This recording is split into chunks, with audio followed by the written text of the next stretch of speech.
Hey everyone, welcome to this episode of the Optimism Show. And today, again, we have Noah Bragg. We're gonna speak about his awesome journey that he had with Stokefire and the things that have been happening in the past year or so. Noah, it's a pleasure to have you again on the show. Yeah, thanks for having me, Kris. Yeah, glad to be on and just try to share my experience. Hopefully, it can be helpful to others that are following along. Yeah, and I'm really honestly quite excited about this situation, especially I know you've had some recent announcements and developments about Stokefire and what is happening there. Would love to honestly touch on that, especially about hmm taking Stokefire from here, like what is actually the direction it goes, and would love to hear what are your thoughts at the moment before we go into the other things.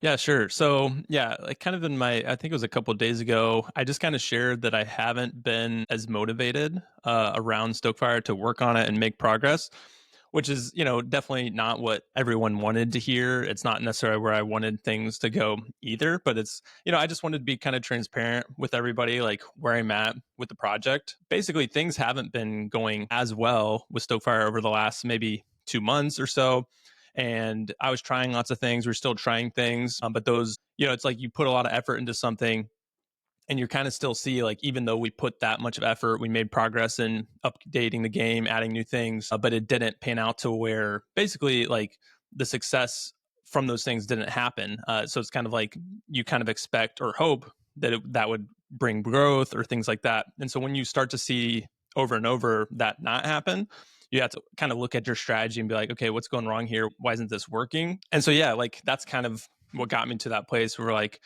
I started to not be motivated on it, not work as much on it because it just kind of wasn't starting to make sense. And so I kind of shared in, there's probably lots of reasons why this happened to Stokefire or, can happen to lots of crypto projects.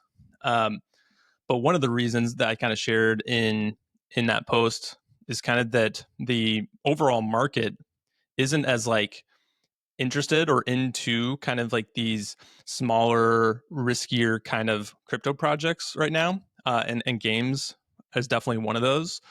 And so I've just kind of seen that as I've been kind of building that, whether it be investors or speculators, that's our core group of people that help make Stokefire run. Like that's what makes the rewards in the game and revenue work to allow the game to kind of exist. It's kind of dependent on some of those kind of people. So when those people leave because the market's not doing well and things like that, it's hard to kind of continue to make something that's working in the crypto space like that. So just kind of some of the challenges that I think can happen. And so yeah, that's kind of what I shared in that. And honestly, the response from that was really great. Like it was, I guess, it's not necessarily what my players and people wanted to hear, but everyone was really kind about it for the most part, which I'm very thankful for. And people seem to be very understanding of the situation, which was just nice to see. Because obviously people could be upset about it. So yeah, that's kind of what played out just a couple of days ago, and yeah, just a little bit of where I'm at with that.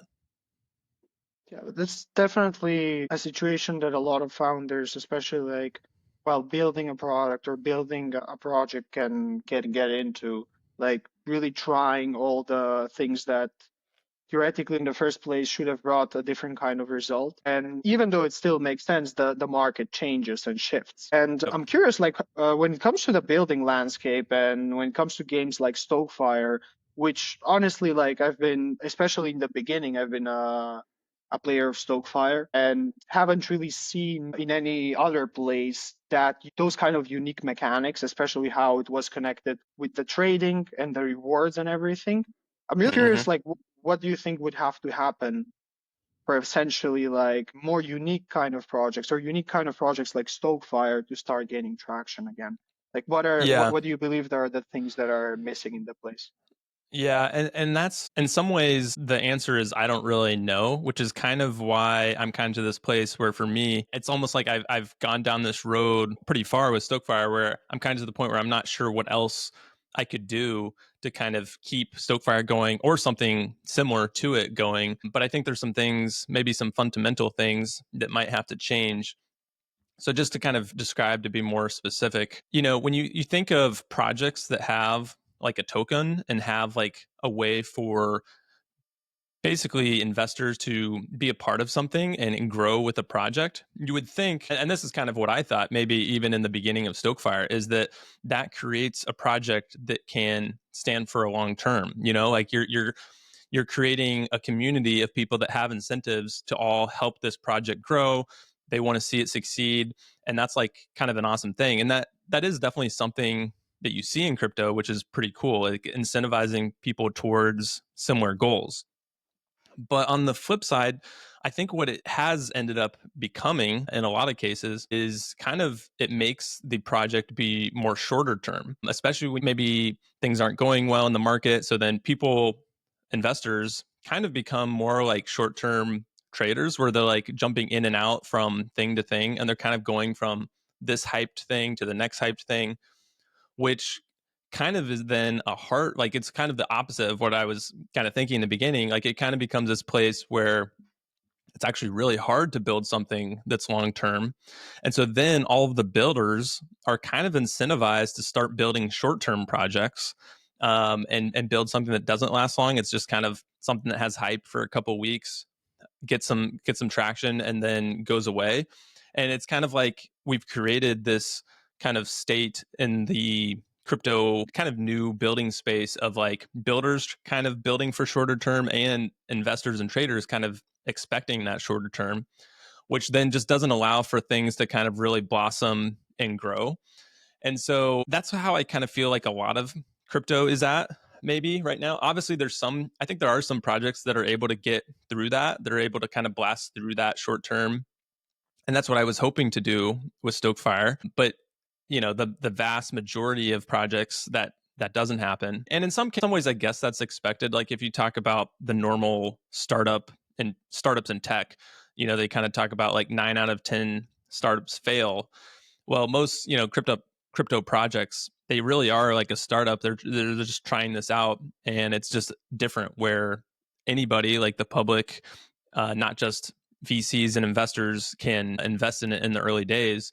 So in some ways, even though we have like anyone can invest in stuff, there's still that 9 out of 10 ratio where we should kind of expect most things to fail, I guess, for the long term at least. The only other thought I have that could maybe change this around is if we see some more positive regulation, some different stuff coming on, maybe going on in the US that allows tokens to basically like legally be more like a security.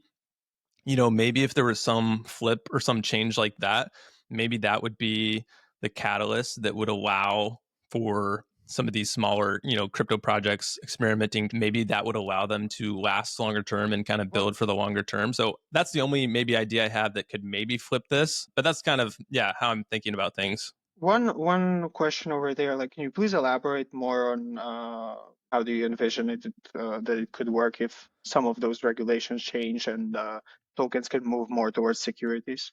Like, how can that have an impact on the builders? Is it mostly like from the influx of money or some kind of a different thing? Yeah, I think so. I mean, I don't know exactly how it would play out, but maybe it's just that there's only so many investors and people willing to kind of play in this kind of game that's a little gray, right? Like there's a little like unknown of how this is supposed to legally turn out or whatever. So maybe if there's really positive regulation around it, maybe like some bigger institutions or people that have more capital are then like, all right, I'm willing to go jump over there and play in that area and invest in those things because now it's like very clear that it's allowed now. So I don't know. I think that's maybe what it could be like, but I'm not sure.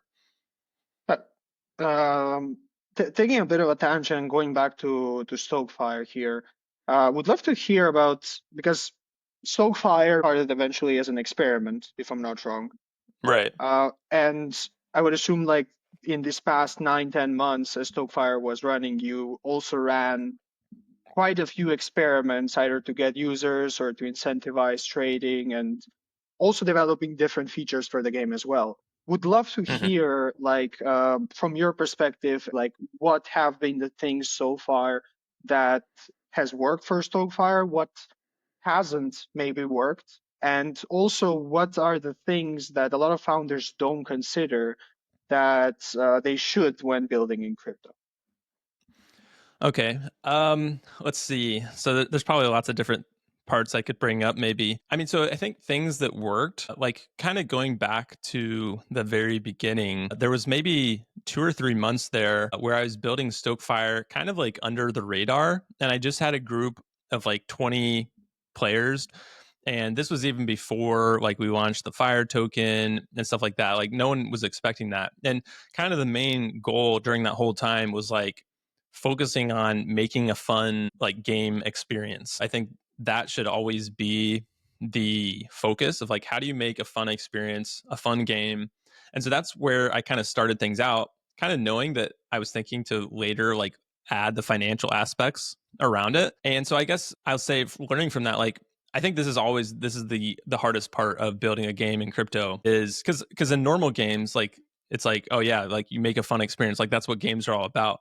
But in crypto, it's a very hard balance between the fun gameplay and like the finance parts that go around it. And the hope obviously is that the finance part is a fun aspect as well that's kind of adding to it. But that balance in between those two is definitely a difficult balance to get. And so from the beginning, that was like what I was trying to do and kind of finding out that some of that's just like not in your control almost even as the builder. Like, because in some ways the tokenomics side, the finance side it kind of blew up out of hand a little bit where there was just a lot of hype around it to where like in some ways I couldn't keep the game play experience. I couldn't keep it up with maybe the expectations of all that hype and stuff.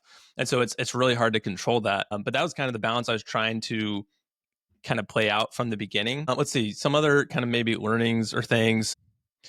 Really, the parts in crypto gaming is like always trying to get the tokenomics incentives in the game to kind of push players to do the things that you want them to do in the game. And that is a cool kind of lever that you have in crypto. And so just trying to use that right. So something that worked fairly well was kind of the whole goal of the game in Stokefire is to just grow your village as big as possible. And so I needed some better incentives to kind of push players to want to do that.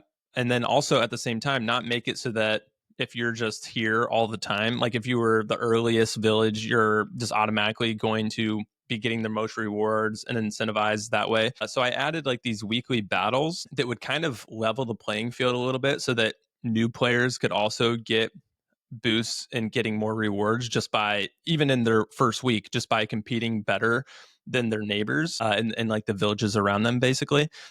And so that was something that I added and that worked pretty well. So then it was kind of like this competition between you and your neighbors. So the idea that at any level wherever you were, however big your village was, you could still kind of win in a week's period and get more rewards and stuff.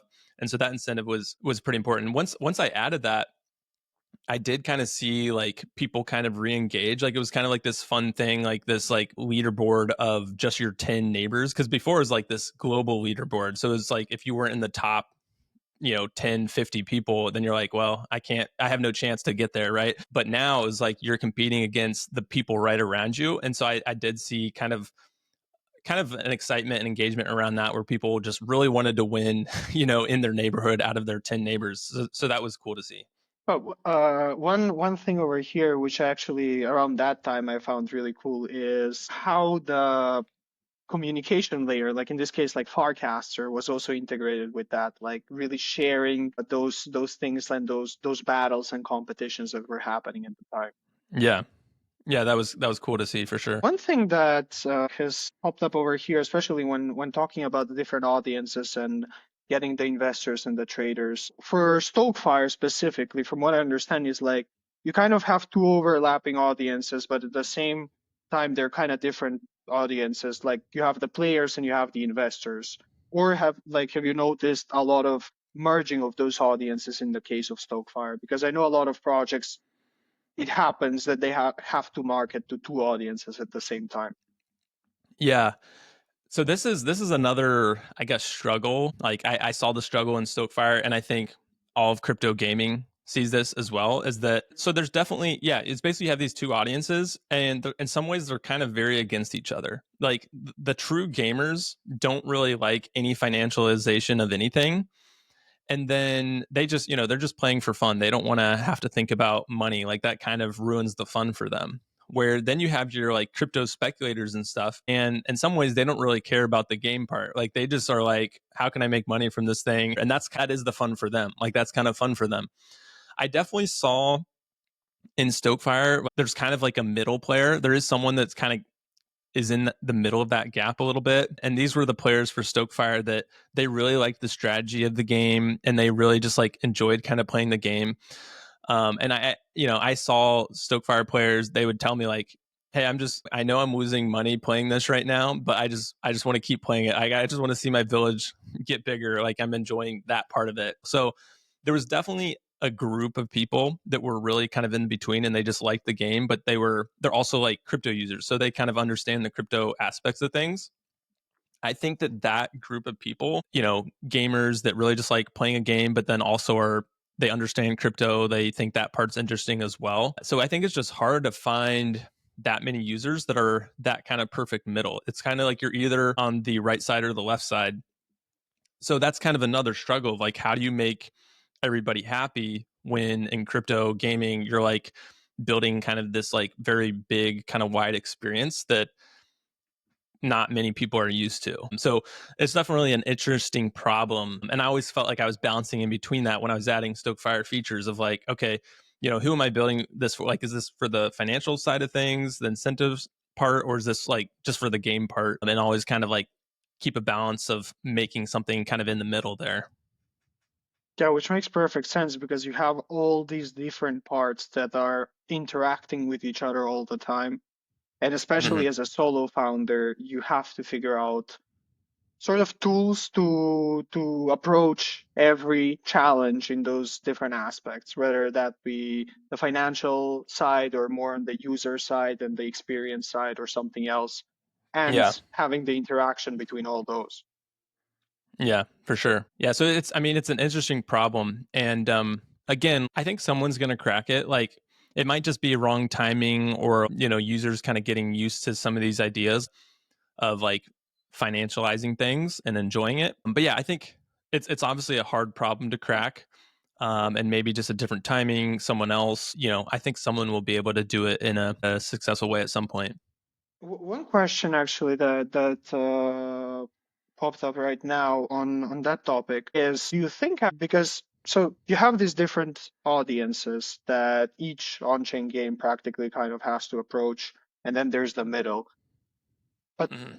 what do you think actually people care about that will not only use the product, but also go and invite others to use the product? Because are founders even asking the right questions in the first place? And are we bridging the gap that actually makes a difference? What I've seen is the sticky users, basically the players that really enjoy a game, they end up like finding a community within that game and like making friends basically with the community, and that's kind of what makes them want to stay around. Like we had a lot of players in Stokefire that they kind of got onboarded to Farcaster because of Stokefire. They'd never heard of Farcaster before, but Farcaster is obviously like the kind of the social community layer where people are interacting and having fun together, making friends and stuff. So it was cool to see people kind of get introduced to Farcaster, and then I saw the players that kind of were interacting more there in Farcaster about Stokefire, they were the ones that kind of ended up staying around longer and just actually like making friends with other players, and they kind of enjoyed it more because it was like this social aspect kind of to it as well. And so I don't know, like I guess like that could be a focus, for any kind of crypto game, is to kind of focus like how can you make basically a community of people that are enjoying the experience together and like making friends with each other. Oh, but that makes perfect sense, especially right now with a layer like Firecaster, where projects can essentially use that layer instead of building an entire community on a different platform and then trying to go through all the hurdles there. Yeah. Yeah, definitely. It makes that One part easy. One other question on this point is like, what are some other things maybe so far we haven't discussed that founders should consider, especially when approaching to get more users and then retain those users? I really think the focus can be on just like making a good game, making an experience that people enjoy. You know, it's kind of like the build it and they will come. It's not, it's not that far down that way. I think that definitely helps though in crypto because, if you have your users all enjoying an experience and they're kind of incentivized together to help it do well, then in some ways it kind of takes a life of its own a little bit. And I definitely saw that with Stokefire, whereas like a lot of the growth, like, I don't know, I was just building stuff, making stuff. I can't really say like why things happened the way they did. Like, I don't know. Like it just kind of blew up. And then like people on Twitter that like I've never met, like, like the big like crypto accounts of like ETH Bowl people that are like known on Twitter just started like posting about Stokefire. I'm like, I have no idea how they found this. I have no idea they've never talked to me. Well, then after that, they started like DMing me, but it's like I had nothing to do with that. Like it just kind of happened on its own, which is cool to see. But in some ways, it kind of shows that I can't really replicate maybe what just happened. Like I don't really know how it happened. So I guess that's like the cool part of crypto that is kind of a superpower. But then again, it's like how long can that last? Like, is that a short term kind of thing? So yeah, that definitely was something that kind of felt like was out of my control. Like some of the hype that kind of built around the game, really around like this last Christmas. I'd say another thing that like builders can do though that I tried to do and I think it's really helpful is basically just like being very transparent and public about what you're doing. And I tried to do that all the time, like, just with posting on Twitter and Farcaster, making like little video updates. I think that if people kind of see that you as the builder are like actively trying to like make this thing better and like make progress, like I just think people appreciate that. And it more so makes them want to get involved and like try it out. So I don't think that's why like all the hype came, but I think it that helps at least is like people like to feel like they know who the builder is. And obviously like in crypto there's a lot of like trust issues basically like you just with like scams and like people losing money over things like that. And so if you as the builder let people know that like you're trying to do this like with integrity and make something valuable, I think more people are willing to kind of trust you and like give what you're building a try. Yeah. Pretty much as you said, like a lot of the trust issues, it adds another layer to everything that is happening as well. Plus, it adds the story layer, which actually personally I believe is a very big thing, especially for bootstrap projects, let's say, Mm-hmm. since right now they're like copying a project or like recreating something with AI has become like is gonna become more and more common, I would assume. Yep. And the other aspect is like if you have the story aspect, no one can really take away the story. No one can really take away the integrity. And it's I believe it's an awesome point in the first place that more builders should actually share a bit more about the progress they're doing, and that contributes to the entire narrative of the project. Yeah, yeah, definitely. I think it's a good thing. Like I know for myself as a crypto investor and stuff, that's what I try to find also like in builders, people that are kind of sharing publicly about what they're doing and people that I can kind of relate to. Like those are the projects that I like to get involved in. What we haven't touched on or covered yet, the hype kind of stuff that we had at one point. During that time, I was kind of thinking about like, okay, how can I like hype is a good thing and a bad thing kind of, right? Like it's kind of it can be a bad thing in that like your project's maybe not ready for it or maybe you weren't prepared for it. And just like figuring out how to handle that. It's a good thing in that like okay, it's like something you didn't expect and maybe there's a way you can leverage that to continue to grow the project and make it even better. And so, I mean, that's what I tried to do. I don't know if I was successful in that, but yeah, I mean, I think it's kind of an interesting thing, like hype. Like, how do you handle having a lot of attention on what you're building at a point in time, and how can you make the most of it? It definitely feels like it adds a lot of pressure, like to you as the builder. And so it's just like, how do you handle that in the right way and then make the most of it? It's just like an interesting concept. So I think that is something as a builder in crypto, I guess you should think about is just like, what are you going to do if something kind of blows up in a way you didn't expect? How are you going to handle it? How are you going to be ready for it, prepared for it? I think it's just something good to think about beforehand before it actually happens. And because you never know, like, you can't really control it. And so maybe it will come for your project, maybe it won't. So just kind of being ready for it, I guess. Yeah, but hype in crypto can be the results of what in the traditional world would be marketing or advertising. But that hype can bring a lot of users. And one thing that I've seen across projects that have actually had successful launches and sustained after that is having that second part, that retention part figured out.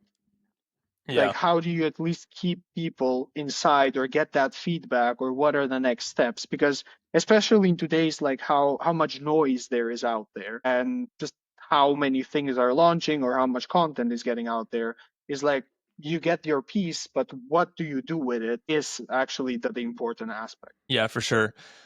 Another thing that comes to mind is something that I really enjoyed about building Stokefire is that basically I was getting to build the game that I thought would be fun for myself. So, kind of like as a builder, if you get to build whatever, like obviously you need to make something that other people enjoy and like, but I think kind of like dial in on the intersection between what you think a lot of people enjoy as well as something that you really enjoy.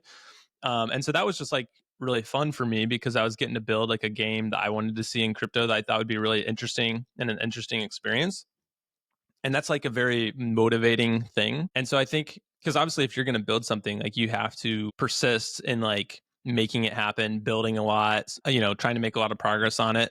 And so if you can find something that you're really excited about and interested in building, there's more chance that you're going to last. And I'm curious on that point, just to dive a bit deeper into it. At what point of the journey actually those motivations started changing? Yeah, I mean, I was working on Stokefire every day, lots of hours. It was like a labor of love kind of thing. It kind of felt like no matter what I did, it was the trend of less players, less people interested, kind of continued. Then that's kind of like a demotivating thing because you're like, well, I'm trying all these things and they're not working. This doesn't seem to be making sense anymore. And actually, I remember it was soon after. So we made like the frame for the game that was a part of Farcaster, and we got a nice boost from that. We saw maybe it might have been around 500 ish, somewhere from 500 to 1,000 new players. So that was like a really good like boost at that point.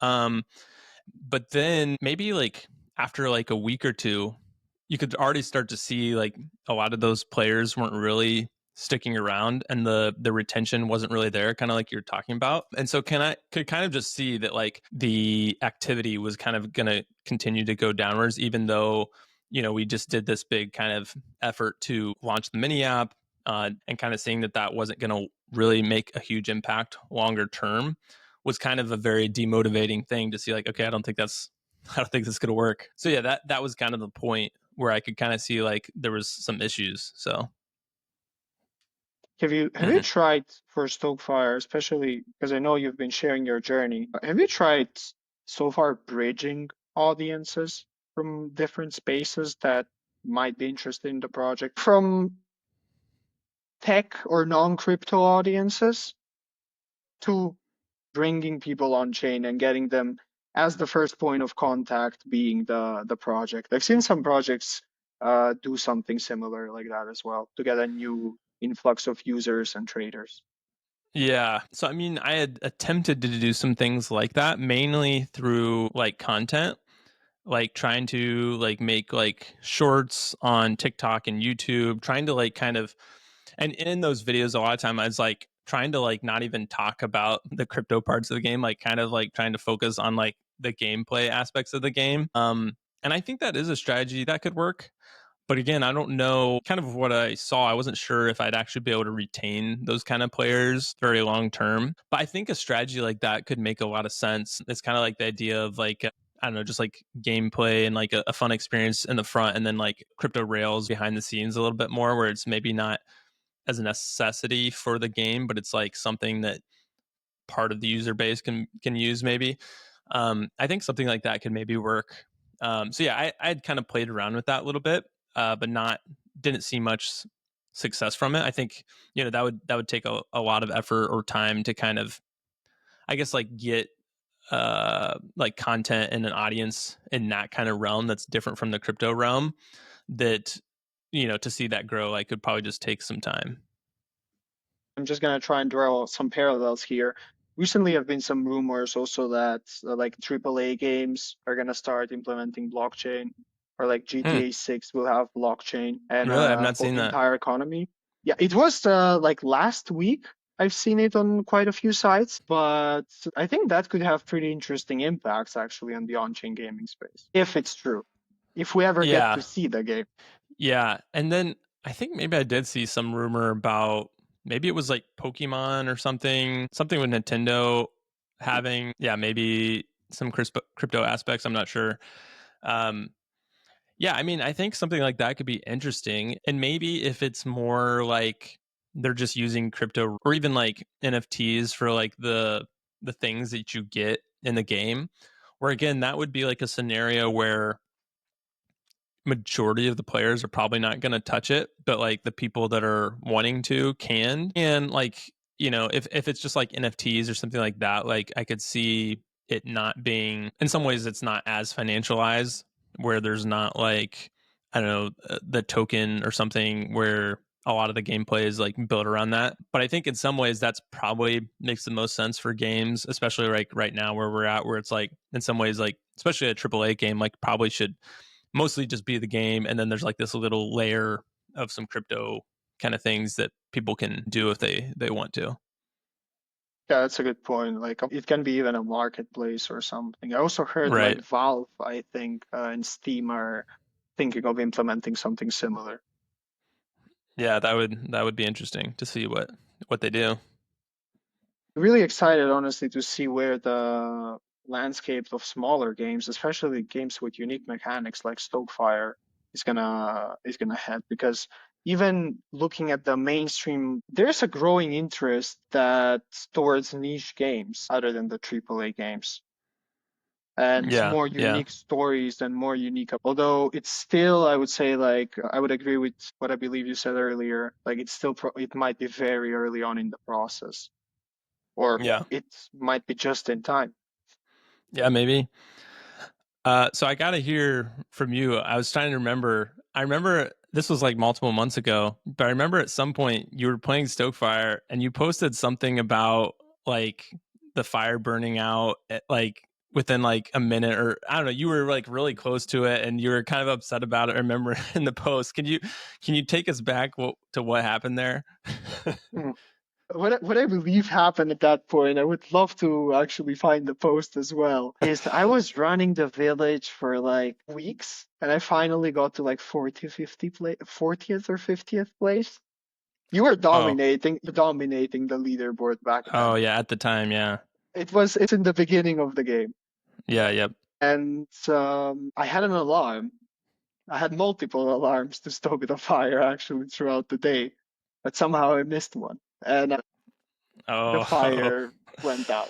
I was like, yeah. oh, And anyway, that was back before you could revive your fire. So it's like yeah. that was another thing I added, because in some ways it was kind of harsh. Like some people liked the harshness of it, where it's like if you messed up, you just had to start all over. Like there was no second chances.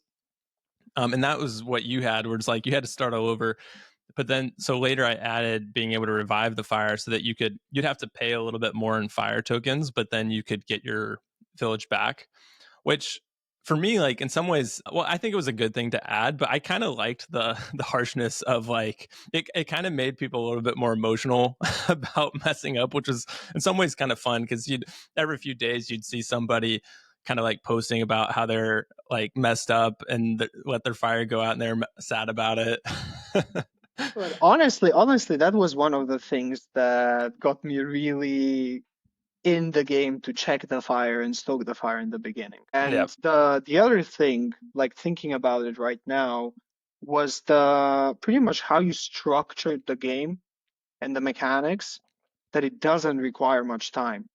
And Yep. like literally anyways, I would be on my computer or would be working something, but then would just check it for 2 minutes, stoke the fire, gather some wood or some food, and just leave it. Yep. So Yeah. that was an interesting part, because it wasn't like this game that actually requires you to spend a lot of time to maintain something. And it Yeah. really like what I would call like lifestyle game or something. I don't know if that's Yeah. the Yeah. term Yeah. or not. It's like an idle. I think they call it like an idle game, and that was Idle game. definitely kind of my goal with it as well. Especially kind of knowing that a lot of crypto users and like people that even play crypto games, they don't really have time to necessarily like play a game for multiple hours in a day. And so, yeah, I wanted to make a game where it's like it was just a slowly over time thing that you could check on it once a day, twice a day, and but still have like some strategy around it where you could be making decisions in your mind, thinking about it, but it's not like you're having to watch it all day. So yeah, that was kind of something that I thought made sense for kind of yeah for the like the crypto kind of user. Have you thought of using more or less like a staking mechanism for maintaining the villages?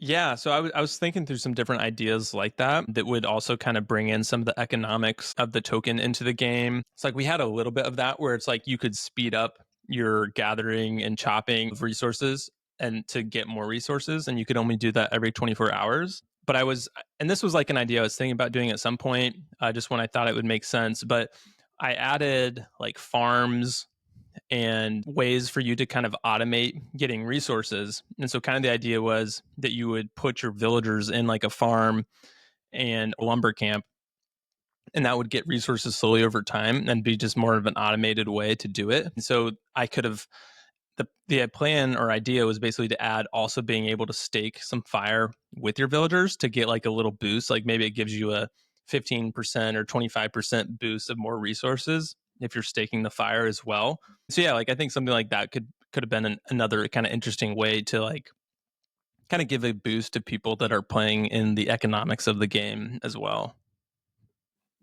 Yeah, that makes sense. It's also a thing of the thing is like there's so many different ways, and especially I noticed that in blockchain, there's so many different ways to approaching challenges Mm-hmm. that sometimes even us as founders and also building our own things is what actually is really worth focusing on. But then usually comes the question of like, hey, but what are going to be the results? But what about this? Right, right. And it's, in what you're saying is like there's so many options of things you could do, like with tokenomics and stuff and incentives, that you have to be careful that you're not just basically making it really confusing. It's like those crypto projects or DeFi projects that have like tons and tons of pages of docs to like even understand how the thing works. And that kind of just doesn't end up working for many people.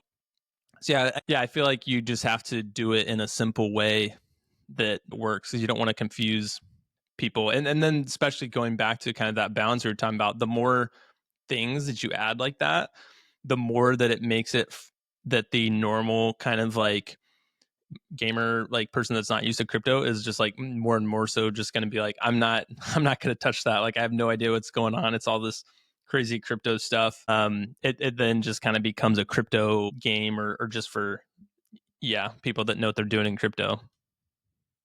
Yeah, which makes sense actually. I mean, you're in different words, you're building like a really much stronger mousetrap. Let's using that marketing term where you get to Mm-hmm. keep the users in, but at the same time, it becomes much harder for new users to enter and to Right, start right. using and to move from there. Right. And actually, that kind of goes back, that reminds me of one of the other strategies I had with Stokefire that I think worked out decently well, which was kind of have this like linear growth path where there's only so many things you could do as a new user. Like all you could do is chop wood and gather food. Like it's pretty simple. There's like two buttons, and you could stoke the fire. But then as you got more villagers, it would kind of unlock kind of the next thing. Like, okay, now you can build lumber camps. And then later on, okay, now you can build farms, and like kind of just adding more and more. And I think that was actually a pretty good strategy that seemed to work for the most part, of just like making it simple, but then kind of adding things as you went, which was one, it was kind of like fun to unlock a new thing and be like, oh, what's this new thing I can do now? But also it helps that learning pattern of like only having to figure out a little bit. And then later on, you're kind of like surprised and like, oh, there's this new thing, I'll figure that out. And so it kind of helps the new user go along. It was a pleasure actually having this conversation with you, especially like after all this time and this journey that you went to. It's Stokefire. When it comes to Stokefire, is there anything else that you'd like to share with our audience and that you'd like to share with the people for the future of Stokefire and maybe what is the situation right now, actually? Yeah. I mean, I would just say like kind of I'm still at that like level of I'm not making like any huge decisions right now. Like just kind of I'm letting Stokefire just continue out. Like if people can still play it, they can still grow their villages. I'm just not spending a ton of my time currently trying to add tons of things just because like I was saying, like I don't know if that will really have any impact. And so kind of just like watching, seeing what happens. I'm not like going to make any promises. Like maybe in the future, if things start to change in the market or I start to see some like opportunities where it makes sense for me to push more on Stokefire, maybe I'll do something like that at that time. But kind of just sitting back, seeing what happens, and that's kind of where the project is right now. And I'll keep all the servers and stuff online so people can keep playing for right now. So that's kind of the status and kind of the state of the game currently. And if someone that actually is listening to this would like to share some ideas or with you about Stokefire or would like to help in certain way, like what are the best ways to contact you? Yeah, I mean, I'd say the best is just reply to me on Twitter or Farcaster, like any in one of my posts or something, and just kind of share. Like I'm open to hear what people have to say. Awesome. We're also gonna put those links down in the description. Noah, it was an absolute pleasure having this conversation with you. Yeah, And thank you for really walking us through the journey of Stokefire and everything that has been happening over there. thanks. I appreciate it, Chris. It was enjoyable.